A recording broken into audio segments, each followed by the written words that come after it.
तो नमस्कार दोस्तों, स्वागत है आप लोगों का हमारे यूट्यूब चैनल परमा एजुकेशन पे। आज बात करने वाले हैं सीटेट 2025-26 में होने वाले एग्जाम से संबंधित हिंदी के मैराथन क्लास होने वाले हैं, जो कि आपके पेपर 1 पेपर 2 दोनों के लिए कम से कम 6 से 7 नंबर देने के वाले हैं। तो आज की क्लास में लास्ट तक बने रहेगा, क्योंकि आज आप लोगों को ऐसे टॉपिक्स मिलेंगे जो कि आपके एग्जाम में सीधे सीधे पूछे जाते हैं। तो चलिए शुरू करते हैं आज के पहले टॉपिक से। लेकिन आगे बढ़ने से पहले बता दें कि जितने भी लोगों ने अभी तक हमारे चैनल को सब्सक्राइब नहीं किया तो सब्सक्राइब कर लीजिएगा, साथ में शेयर कर दीजिए अपने अपने ग्रुपों में, ताकि अधिक से अधिक लोग हमारे चैनल से जुड़ जाएं। टेलीग्राम चैनल को ज्वाइन करके वहां से पीडीएफ प्राप्त कर सकते हैं क्लास के बाद, या फिर सुपर चैट का प्रयोग करके आप लोग व्हाट्सएप के द्वारा ले सकते हैं। तो शुरू करते हैं इसके पहले टॉपिक से। अगर भाषा से प्रश्न आपके बनते हैं तो भाषा में आप लोगों को क्या क्या ढूंढना है। सबसे पहले बात, अगर भाषा से आपके प्रश्न पूछते हैं तो इसमें आपको खोजना है नियमबद्ध व्यवस्था। अगर दिया है तो आपका एकदम आंसर सही होगा। व्यवहारिक कुशलता के साथ भाषा का प्रयोग करना आना चाहिए, ये भी अगर ऑप्शन में दिया है तो ये भी आपका क्या होगा, संदर्भ में आपका सही होगा। यहीं पे अगर विभिन्न संदर्भ में बात करता है भाषा का प्रयोग अगर दिया है तो ये भी ऑप्शन आपके क्या होगा, सही होगा। मातृभाषा में शिक्षा का भाषा का अधिक प्रयोग करना, मतलब कह रहा है कि यहाँ पे मातृभाषा यानी जो भी बालक की भाषाएं हैं उसके घर परिवेश में बोली जा रही है उसका प्रयोग करके आप शिक्षा देने का प्रयास करेंगे। आपका ऑप्शन नंबर यहाँ पे सही होगा तुरंत। ठीक, तो आप लोगों को भाषा में क्या क्या ढूंढना है, नियमबद्ध व्यवस्था ढूंढना है, व्यवहारिक कुशलता ढूंढना है, विभिन्न संदर्भों में भाषा का प्रयोग और मातृभाषा में शिक्षा का भाषा का आधिकारिक प्रयोग करना, ये आपको ऑप्शन में ढूंढना है। अगर ऑप्शन में इतने आपको नजर आ रहे हैं, इतने आपको नजर आ रहे हैं तो समझिए आपका ऑप्शन सही होगा, तुरंत ढूंढिएगा। अगर वहीं पे अगर आपके भाषा अर्जन से बात करता है तो भाषा अर्जन में आपको क्या ढूंढना है, भाषा अर्जन में आपको क्या ढूंढना है। तो भाषा अर्जन में अगर दिया है तो भाषा अर्जन तो पहले ही अगर आ जा रहा है तो आपका सही होगा। अर्थ ग्रहण करना अगर आ रहा है तो सही है। स्वाभाविक आपका आ रहा है तो भी सही है। सहज प्रयोग करना आपका आ रहा है ऑप्शन में तो भी सही है। अनुकरण करना आपका क्या है, भाषा अर्जन के अंतर्गत आएगा। और मातृभाषा अगर ऑप्शन में नजर आ रहा है तो आपका सही होगा। तो आप लोगों ने देखा भाषा अर्जन के अंतर्गत आप लोगों को भाषा अर्जन, अर्थ ग्रहण, स्वाभाविक और सहज प्रयोग, अनुकरण और यहाँ पे मातृभाषा आपको ढूंढना है। लेकिन अगर हम बात करें कि अर्जन क्या होता है, भाषा अर्जन क्या होता है, भाषा अर्जन का मतलब होता है ग्रहण करना, इतना आप लोग याद रखिएगा। लेकिन अर्जन जो होता है स्वाभाविक तरीके से होता है। जैसे में आप कहीं जा रहे हैं, रास्ते में आपको एक पेड़ दिखा, आपने उसे अपने माइंड, एक नया पेड़ दिखा, आपने उसे अपने माइंड में बैठा लिया, बिना किसी दबाव के, बिना किसी उद्देश्य के, बिना किसी स्थान के। जो भी आप ग्रहण कर रहे हैं वो अर्जन के अंतर्गत होगा। इसका प्रयोग बाद में आपको देखने को मिल सकता है। तो ये हो गया आपका अर्जन। वहीं पर अगर हम बात करें यहाँ पे भाषा अधिगम क्या होता है। भाषा अधिगम जो होता है प्रयासपूर्ण, यानी किसी चीज़ के उद्देश्य के लिए होता है, इच्छा की पूर्ति के लिए होता है, द्वितीयक भाषा और अनुवाद के रूप में होता है। तो आप लोगों को अगर ऑप्शन में नजर आए प्रयासपूर्ण, इच्छापूर्ण, द्वितीय भाषा और अनुवाद अगर आ जाए तो समझिएगा ये क्या है, आपके अधिगम है।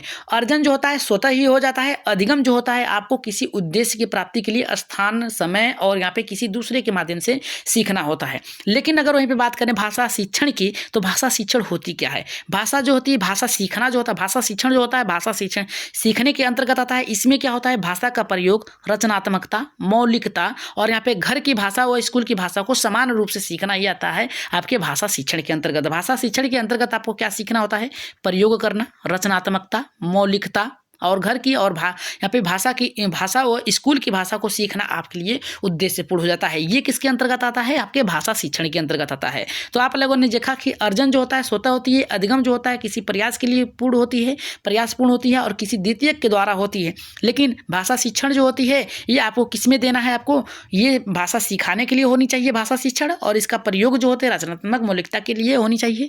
अगर वहीं पर अगर हम बात करें यहाँ पे भाषा प्रयोग के विविध और वैविध्यपूर्ण परिवेश, सबसे पहले यहाँ पे भाषा प्रयोग की विविध जो है और यहाँ पे वैविध्यपूर्ण परिवेश, इसमें क्या है, बालक के जो परिवेशी में यहाँ पे बातचीत है, उसका जो बोलचाल है, उसको माध्यम बना के आप क्या करेंगे, एक दूसरे को सिखाने का प्रयास करेंगे, जिससे बालक एक दूसरे की भाषा को बेहतर तरीके से सीख सकता है। लेकिन वहीं पे अगर ऑप्शन में नजर आए भाषा शिक्षण के उद्देश्य क्या है, तो आप लोगों को ढूंढना है ऑप्शन में प्रिंट समृद्ध परिवेश, लिखी छपी सामग्री, सामग्री का अर्थ समझना, ये होता है आपका भाषा शिक्षण के उद्देश्य के अंतर्गत। आप लोगों को अगर पूछेगा कि भाषा शिक्षण के उद्देश्य क्या है तो आप लोग तुरंत ढूंढिएगा प्रिंट समृद्ध परिवेश, लिखी छपी सामग्री, अर्थ समझना, इसका ये होता है आपका भाषा शिक्षण के उद्देश्य। आगे बढ़ते हैं यहाँ पे नेक्स्ट टॉपिक जो है आपके स्पष्ट व आत्मविश्वास के साथ भाषा का प्रयोग किस प्रकार से कराना है आप लोगों को। सबसे महत्वपूर्ण बात यह है कि अभिव्यक्ति की कुशलता होनी चाहिए, अवसर होनी चाहिए, वातावरण परिवेश होनी चाहिए, पढ़ना अर्थ ग्रहण करना होना चाहिए, भाषा का प्रयोग करना आना चाहिए, विविध और वैविध्यपूर्ण परिवेश होना चाहिए, और यहाँ पे नेक्स्ट करा है विचारों में मौलिकता व सृजनात्मकता होनी चाहिए और सीखने का अवसर। अब इसको किस प्रकार से आप लोग देखेंगे, सबसे महत्वपूर्ण बात यह है कि इसमें अभिव्यक्ति की कुशलता, यानी जब तक व्यक्ति सीखने के लिए तत्पर न हो उसे मोटिवेशन करें। दूसरा हमारा करा अवसर, ज़्यादा से ज़्यादा सीखने के लिए क्या करें, उसे अवसर दें बालक को। वातावरण और परिवेश, जहाँ पे शांत वातावरण होगा वहाँ पे बालक बेहतर तरीके से सीखेगा और जैसा उसका परिवेश होगा वैसे ही उसकी क्या होगी, उसकी रवैया होगी। नेक्स्ट करा पढ़ना। पढ़ना का अर्थ होता है अर्थ ग्रहण करना, यानी बालक को सिखा रहे हैं तो उसके साथ में उसके अर्थ को भी समझाएं ताकि बालक सीख सके। भाषा का प्रयोग, किस प्रकार से भाषा का प्रयोग करना है, कहाँ करना है, कैसे करना है, ये भी बालक को आपको सिखाना पड़ेगा। अगर ऐसे ऑप्शन नज़र में आ रहे हैं तो आपका सही होगा। नेक्स्ट करा विविध व वैविध्यपूर्ण परिवेश, यानी किस प्रकार से विविध मतलब है कि अनेक जो वहाँ पे परिवेश हैं उसको एक साथ मिलाकर सभी को समान ज्ञान देना। नेक्स्ट करा विचारों में मौलिकता व सृजनात्मकता, यानी ऐसे आपके विचार होने चाहिए, बालक के होने चाहिए जिसमें वो क्या है, नए चीज़ों का यहाँ पे सृजन कर सके, यानी नए चीज़ों का निर्माण करके उसका प्रयोग करे। नेक्स्ट करा है कि सीखने का अवसर। सीखने के लिए अवसर आपको देना बहुत ही जरूरी है। अगर ऑप्शन में नजर आए तो आप सही करेंगे। सीखने का अवसर क्या होता है कि बालक करते करते कोई कार्य को सीख रहा है, उस पर दबाव न दिया जाए, स्वयं ही कहा जाए कि इस शब्द को ढूंढिए और किस प्रकार से आप इसको लिख सकते हैं। ऐसे प्रयोग करने से बालक का जो है तार्किक बुद्धि विकसित होगी। नेक्स्ट आपके हैं टैग वर्ड। टैग वर्ड में आपको क्या क्या ढूंढना है, सबसे पहले आपको सहयोग खोजना है। अवलोकन अगर नजर आए तो आपका सही होगा। करके सीखना, ये भी आपका सही होगा। चर्चा परिचर्चा के द्वारा सीखना, ये भी आपका सही होगा। यहाँ पे निरीक्षण विधि द्वारा है, आपका सही होगा। यहाँ पे परिवेश से जुड़कर सिखाने के लिए होनी चाहिए, तर्क आधारित होनी चाहिए और शिक्षक छात्र परस्पर क्रिया होनी चाहिए। किस प्रकार से होनी चाहिए, बालक और छात्र और सभी शिक्षकों को एक साथ मिलकर किसी कार्य को करना चाहिए सहयोग के द्वारा, ठीक है। एक दूसरे का यहाँ पे क्या है, ज्ञानार्जन करना चाहिए। अवलोकन यानी दिखाकर किसी चीज़ों को सिखाने से बालक का ज्ञान क्या होगा, अस्थायी हो। अवलोकन मतलब बालक को किसी भ्रमण चीज पे ले जाएं, ठीक है, दिखाने के लिए ले जाएं, उससे बालक देखकर अच्छे तरीके से सीखेगा। करके सीखना, बालकों को खुद से करने के लिए प्रेरित करें। चर्चा और परिचर्चा, कोई भी अगर प्रश्न पूछ रहा है तो प्रश्न में क्या है, सभी लोगों को सामूहिक रूप से रख के क्या करें, उस प्रश्न पे विचार करने के लिए कहें, चर्चा करें। तो इससे क्या होगा, बालक में सीखने की जिज्ञासा और बढ़ेगी। निरीक्षण विधि, यानी कि मान लीजिए कोई यहाँ पे पौधा है, पौधे को क्या है आपको सिखाना है, तो बालक को कहेंगे जाओ पेड़ को देख कर आओ, तो बालक जाएगा उस पेड़ को देखेगा।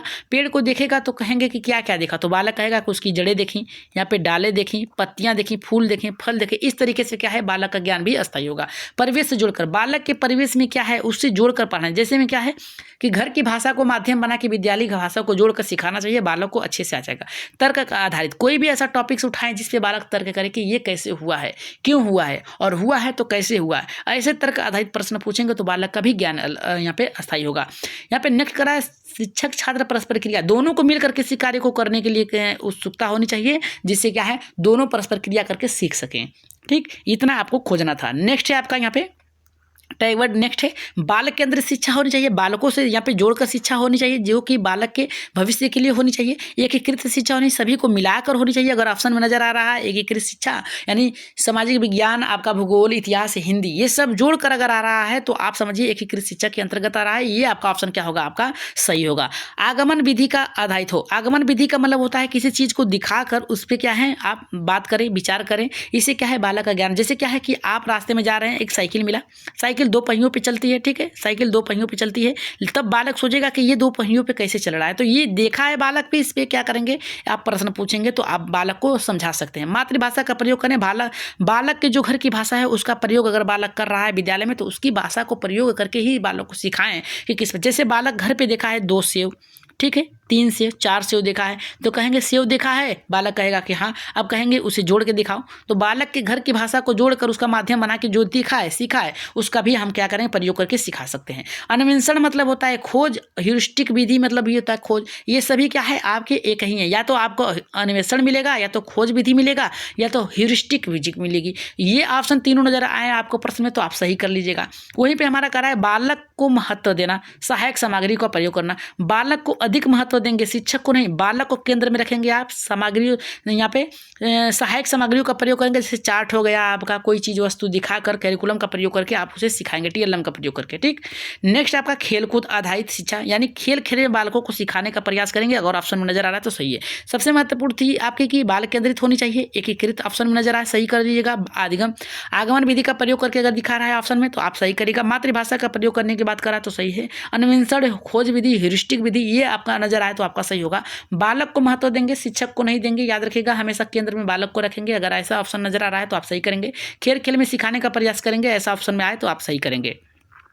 वहीं पे अगर नेक्स्ट आ रहा है कि कहानी विधि का प्रयोग करके अगर सिखाने का प्रयास हो तो आप ऑप्शन में सही करिएगा। शिक्षा व्यवहारिक हो और प्रोजेक्ट विधि पर आधारित हो। ऐसे अगर हो, प्रोजेक्ट मतलब होता है किसी कार्य को करने के लिए बालक को दे दें, चाहे घर से करे चाहे विद्यालय में करे, तो उस पर वो लगा रहेगा और सोच कर उस कार्य को करेगा। शिक्षा व्यवहारिक हो, उसकी जीवन से जोड़कर होनी चाहिए ताकि बालक अच्छे से समझ सके। प्राथमिक स्तर पर आगमन विधि का प्रयोग करेंगे, मतलब दिखाकर वहीं पर बालक को महत्व देंगे और कक्षा में विभिन्नताओं को यहाँ पे संसाधन के रूप में, देखिए प्राथमिक स्तर पर आगमन का और यहाँ पे उच्च कक्षा में आप निगमन का प्रयोग करेंगे। ठीक है, कक्षा में विभिन्नताओं को संसाधन के रूप में, जैसे 4 बालक हैं, चारों की भाषा अलग है, तो चारों को भाषा का प्रयोग करके आप बालक को सिखाएंगे तो चारों की भाषा जो है एक दूसरे को समझ में आ जाएगी। तो यानी जो बालक है उसकी भाषा का प्रयोग करके आप सिखाने का प्रयास करेंगे, एक माध्यम बना लेंगे सिखाने का।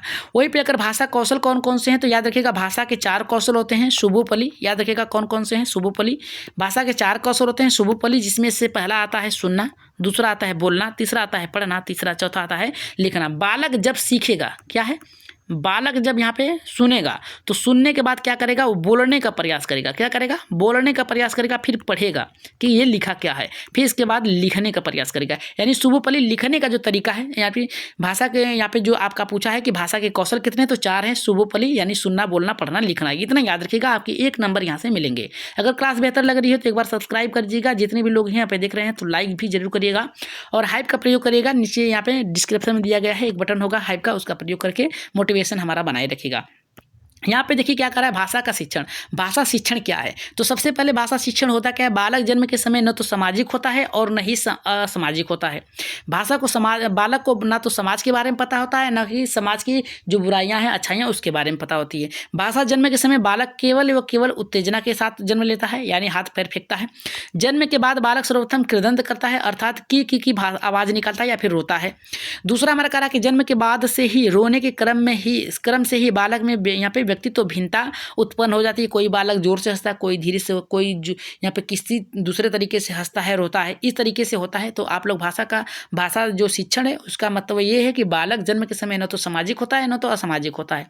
जन्म के बाद बालक केवल उत्तेजना से होती है और उसके अंदर, और जन्म के बाद बालक में सर्वप्रथम कृदंत करना आता है, यानी बोलने की जो क्रियाएं होती हैं, की आवाज़ निकालता है। जन्म के बाद से ही बालक रोने के क्रम से ही बालक में व्यक्तित्व भिन्नता आ जाती है। कौन सा बालक किस प्रकार से रो रहा है, कौन सा बालक कैसा है, इसमें भिन्नता आ जाती है। नेक्स्ट है यहाँ पे करा कि यहाँ पे बल बलाने, याद रखिएगा बल बलाने के द्वारा बालक अपने भावों विचारों को व्यक्त करता है। यानी अपने जो छोटा बालक होता है आप देखेंगे हाथ पैर फेंकता है, कुछ आवाज़ें निकालेगा, बू बू करके निकालेगा। और यदि प्रश्न में ये उठे कि शब्द उठता है कि प्रश्न में वर्ड सबसे पहले बालक क्या आता है, तो इसके उत्तर में यही कहा जा सकता है कि बालक में सर्वप्रथम विचारों के रूप में शब्द आते हैं, मनोभाव के में आते हैं, ना कि वाक्य के वर्णों के मात्र। सबसे पहले अगर प्रश्न बनता है कि बालक में सर्वप्रथम विचार के रूप में आता है, मनोभाव के आता है, लेकिन वाक्य और वर्ण के आदि के रूप में नहीं आता है। नेक्स्ट हमारा, यदि किसी परिवेश में द्वितीय, देखिए यहाँ से प्रश्न आपके एक बनेंगे। यदि किसी परिवेश में द्विभाषीय अथवा बहुभाषिकता वातावरण है तो ऐसे परिवेश में रह रहे बालक की भाषा क्या होगी, तो ऐसे बालक की जो होगी मंद होगी। यानी कई प्रकार की भाषाएं बोली जाती हैं तो वो सभी भाषाओं को सीखेगा थोड़ा थोड़ा, इसमें वो क्या होगा, दक्ष नहीं होगा, मंद होगी। उदाहरण के लिए अगर हम बात करें, यदि किसी परिवेश में माता हिंदी और पिता अंग्रेजी बोलता है तो प्रारंभिक अवस्था में बालक की गति जो होगी वो कैसी होगी, तो मंद होगी। यानी सीखने की गति जो होगी यहाँ पे धीमी होगी कि माता की भाषा सीखा जाए या फिर पिता की भाषा सीखा जाए, ऐसे आप समझ सकते हैं। ठीक, आगे बढ़ते हैं। यहाँ पे नेक्स्ट जो आपका यहाँ पे है, नेक्स्ट है भाव तथा विचारों को व्यक्त करने का माध्यम क्या है, आपका भाषा है। क्या है, भाषा है। भाषा शब्द का अशाब्दिक होती है, भाषा शब्द तथा अशाब्दिक होता है। भाषा जो शब्द है ये क्या है, अशाब्दिक होती है। अशाब्दिक भाषा को ही सांकेतिक भाषा कहते हैं। जैसे इशारों के द्वारा आप क्या कर सकते हैं, व्यक्त करते हैं, तो ये आपकी सांकेतिक होगी। बालक की प्रथम भाषा सांकेतिक होती है, अपने हाव भाव से यहाँ पे बुलाएंगे आपको। बालक की प्रथम पाठशाला उसकी तथा घर तथा उसकी शिक्षिका माँ होती है, इतना याद रखिएगा। प्रथम भाषा जो होती है आपकी घर की भाषा होती है, पाठशाला होती है। अगर पूछ दिया जाए कि बालक के प्रथम यहाँ पे शिक्षक कौन होता है, तो माँ होती है, माँ पिता होते हैं। ठीक, आगे बढ़ते हैं। यहाँ पे नेक्स्ट जो आपके टॉपिक्स है, यहाँ पे टॉपिक्स में पूछा गया है किसी बालक की मातृभाषा तथा प्रथम भाषा अलग अलग भी हो सकती है तथा दोनों एक भी हो सकता है। जैसे अगर प्रश्न पूछता है कि क्या दोनों बालक की मातृभाषा और घर की भाषा, परिवेश की भाषा अलग अलग हो सकती है, तो हो सकती है। जैसे में यूपी में रह रहे बंगाल से आए हुए माता पिता से उत्पन्न पुत्र का मातृभाषा क्या होगी, बंगाली होगी, क्योंकि उसकी माता क्या यहाँ की है, बंगाल की है, वो आकर रह रहे हैं यूपी में, इसलिए उसकी मातृभाषा क्या होगी, उसकी बंगाली। यानी पहले जहाँ से आके दूसरे जगह रह रहे हैं तो पहले वाली ही उसकी मातृभाषा होगी, जबकि प्रथम भाषा उसकी हिंदी होगी, क्योंकि यहाँ पे उसके परिवेश में हिंदी बोली जा रही है, हिंदी बोली जा रही है। ठीक, इतना याद रखिएगा। मातृभाषा उसकी बंगाली होगी, लेकिन उसके परिवेश में जो बोली जा रही है वो उसकी प्रथम भाषा होगी। वाइगोस्की के अनुसार देखिए क्या बताया गया है कि वाइगोस्की ने कहा कि बालक अपने समवयस्कों के साथ अंतःक्रिया करके भाषा सीखता है। वाइगोस्की ने कहा है जो बालक है अपने बड़ों के साथ रहकर उसकी भाषाओं को सीखता है। नाम चोम्स्की ने कहा है कि भाषा अर्जन जन्मजात होती है, भाषा सीखने की जो क्रियाएं होती है जन्मजात होती है। नेक्स्ट वहीं पे कह रहा है कि नाम चोम्स्की के अनुसार भाषा अर्जन जन्मजात होती है, अर्थात बालक में भाषा सीखने की क्रियाएं जन्म से ही हो जाती हैं। नेक्स्ट आपका है, आपका प्रश्न शुरू हो रहा है। अब सभी प्रश्नों का आंसर आप लोग कहाँ देंगे, कमेंट बॉक्स में देंगे। ठीक, तो कह रहा है किसी भी भाषा का आधिकारिक प्राप्त करने के लिए सबसे महत्वपूर्ण क्या है, तो पहला कह रहा है कि शब्दों के अर्थ जानना, उस भाषा के वाक्य संरचना जानना, उस भाषा का आधिकारिक प्रयोग करना, और यहाँ कह रहा है उस भाषा का यहाँ पे व्याकरण जानना। तो आप लोगों ने ऊपर ही देखा कि उस भाषा की आधिकारिक प्रयोग करना ही आना चाहिए, तभी आप क्या कर सकते हैं, उस भाषा पे अधिकार महत्वपूर्ण प्राप्त कर सकते हैं। तो राइट आंसर यहाँ पे ऑप्शन नंबर यहाँ पे तीसरा सही होगा। नेक्स्ट प्रश्न पे आगे बढ़ते हैं। नेक्स्ट प्रश्न है आपका, समावेशी कक्षा में बच्चों की आवश्यकताओं को पूरा करने में भाषा शिक्षक के रूप में आपकी जिम्मेदारी नहीं है। नहीं की बात क्या है, याद रखिएगा, निगेटिव और पॉजिटिव देखते हुए चलिएगा आप लोग। यहाँ पे देखिए क्या कर रहा है कि पहला कर रहा है कि बच्चों की भाषा संबंधी क्षमताओं का पहचान करना, दूसरा कर बच्चों को विविध प्रकार के दृश्य श्रव्य सामग्री उपलब्ध कराना, तीसरा कर बच्चों का आतंक करते समय उदार बनाना, और चौथा करा विभिन्न आवश्यकताओं वाले बच्चे के लिए उपलब्ध संसाधनों की खोज करना। तो राइट आंसर यहाँ पे किसके साथ जाएगा, दूसरे का। तो देखिए यहाँ पे क्या दिया है, पहले में बच्चों की भाषा संबंधी क्षमताओं की पहचान करना। एक जो छोटा बालक होता है 1 से लेकर 5 तक, उसकी भाषाओं का प्रयोग आप नहीं कर सकते हैं। बच्चों के विभिन्न प्रकार के दृश्य सामग्रियों का प्रयोग, सॉरी यहाँ पे देखिए क्या कहा है, यहाँ पे नहीं की बात करा है, सॉरी यहाँ पे गलती हो गई। बच्चों की भाषा संबंधी क्षमताओं की पहचान करना सही है, लेकिन ये ऑप्शन गलत है, क्योंकि आपकी जिम्मेदारी नहीं है। बच्चों के विभिन्न प्रकार के दृश्य सामग्रियों का प्रयोग करेंगे, एकदम करेंगे, ये भी ऑप्शन आपका गलत होगा। तीसरा करा बच्चों का आतंक करते समय अति उदार होना, यही आपका क्या होगा, सही होगा। राइट आंसर ये भी गलत होगा और यही सही होगा। तीसरा ऑप्शन आपका क्या होगा, सही होगा। विभिन्न आवश्यकता वाले बच्चों को उपलब्ध, ये भी आपका सही होगा। राइट आंसर आपका जाएगा तीसरे के साथ जाएगा। आगे बढ़ते हैं यहाँ पे तीसरे प्रश्न पे। तीसरा प्रश्न हमारा करा है कि पढ़ने की संस्कृति में विकास के क्रम में डैश यहाँ पे पठन होगा, पठन को प्रोत्साहित किए जाने की आवश्यकता है। तो पहला करा व्यक्तित्व की, सस्वर की, मौन की, सामूहिक की। तो राइट आंसर यहाँ पे तीसरे किसकी साइज जाएगा, तो यहाँ पे व्यक्तित्व की होनी चाहिए। राइट आंसर ऑप्शन नंबर यहाँ पे पहला सही होगा। आगे बढ़ रहे हैं यहाँ पे। नेक्स्ट प्रश्न चौथा है। चौथा हमारा देखिए क्या कर रहा है, भाषा के पाठ्य पुस्तक में सबसे महत्वपूर्ण पक्ष किसका है, आकर्षण चित्रों का नहीं, पाठों के उद्देश्य पूर्ण चयन का, अभ्यासों की बहुलता की, अधिक से अधिक आप अभ्यास देंगे तो भी नहीं होगा, कागज की गुणवत्ता पे नहीं होगी। राइट आंसर ऑप्शन नंबर यहाँ पे दूसरा सही होगा। आगे बढ़ते हैं यहाँ पे। नेक्स्ट प्रश्न है यहाँ पे पांचवा कह रहा है, लेकिन उससे पहले आप लोग सब्सक्राइब कर लीजिएगा जितने भी लोगों ने अभी तक हमारे चैनल को सब्सक्राइब नहीं किया है। कह रहा है कि समग्र भाषा पद्धति पर आधारित कक्षा कौन सी है, गतिविधियों के आयोजन पर बल देना आपका नेगेटिव होगा। बच्चों के भाषाई विकास की स्पष्ट समझ को बल देना, देखिए फिर बल दिया है, याद रखिएगा फिर बल दिया है, लेकिन यहाँ पे भाषाई स्पष्ट को समझने के लिए बल देना, ये आपका सही होगा। बाल साहित्य को पढ़कर सुनाने की बल देना नहीं। यहाँ पे करा सभी भाषाओं का सिखाने पर बल देना नहीं। यहाँ पे क्या है, उसकी भाषा के विकास को स्पष्ट रूप से सीखने पर बल देना। देखिए आपको फंसा सकता है ऐसा प्रश्न। राइट आंसर ऑप्शन नंबर यहाँ पे दूसरा सही होगा। आगे बढ़ते हैं यहाँ पे छठे प्रश्न पे। छठा प्रश्न हमारा करा विद्यालय के बाहर का जीवन और वहाँ प्राप्त ज्ञान एवं अनुभव भाषा सीखने के लिए आवश्यक प्रेरणा देते हैं, क्योंकि पहला करा कि मानक वर्तनी के सम्यक ज्ञान मिलता है, दूसरा करा लेखन के विभिन्न शैलियों का परिचय मिलता है, तीसरा करा समृद्ध भाषायिक परिवेश मिलता है, चौथा करा है कि इससे व्यवहारिक नियमों और जानकारी प्राप्त होती है। तो छठे की अगर हम बात करें तो छठे का जो राइट आंसर जाएगा समृद्ध भाषिक परिवेश होगा। राइट आंसर ऑप्शन नंबर यहाँ पे तीसरा सही होगा। आगे बढ़ते हैं यहाँ पे सातवें प्रश्न पे।